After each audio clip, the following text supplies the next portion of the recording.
Hey guys, what do you think about that frog on Usopp's head? Do you think it's just here for the comic relief, or do you think it will play a role in the story? Well, I did some research. Let's start from Japanese mythology. There are two main characters who are associated with frogs, Jiraiya and Tokubei. Jiraiya saved a giant frog from a serpent, and that frog turned out to be a wise immortal, and it taught Jiraiya its magic, including shape-shifting into a giant frog.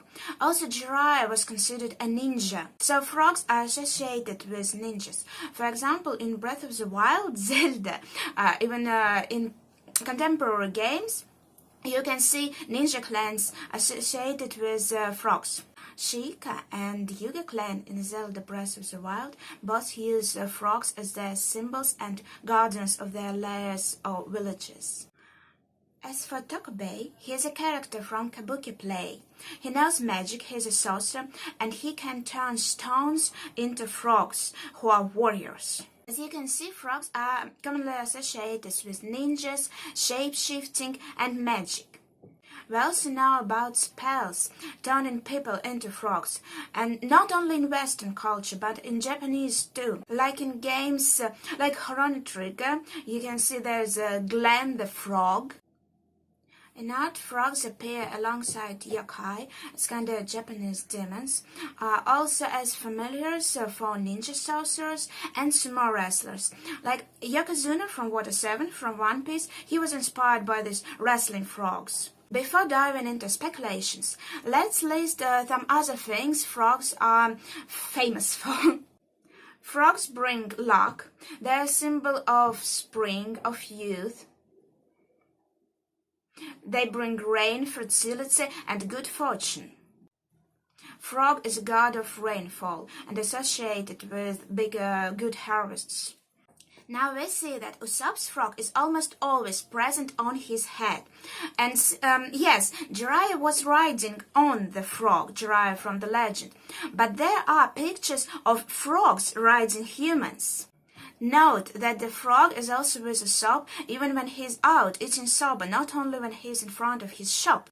And Oda goes out of his way to show the frog in each and every frame.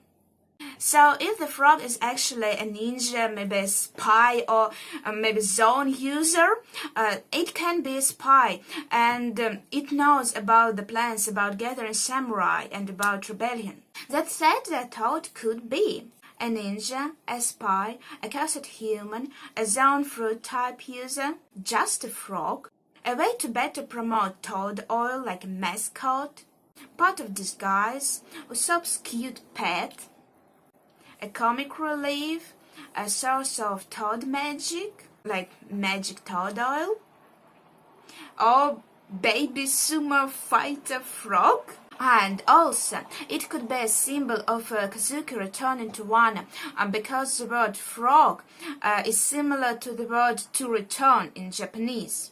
Frog is kaeru, and to return is also kaeru.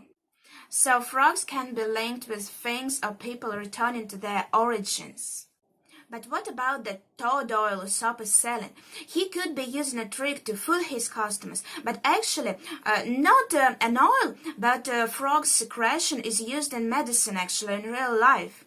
And in a game, called Onigiri, there's a material called toad oil that drops from some monsters. It is said, and I quote, "A natural lubricant, effective in treating wounds and a base ingredient in many natural remedies. Every household should have a bottle." So, all this said, I think there are two main possibilities. First, the toad is actually a part of Usohachi disguise. It's a mascot to better sell toad oil. And also, it is here for comedic purposes. Note that the frog in all the frames, it usually repeats Usopp's reaction. There's shoot examples. And second, the toad is actually a spy, ninja, or zone-type fruit user that will actually play a role in the story. What do you think? Let me know in the comments down below. If you watched it this far, it means you liked the video, so consider subscribing for more future content. See ya!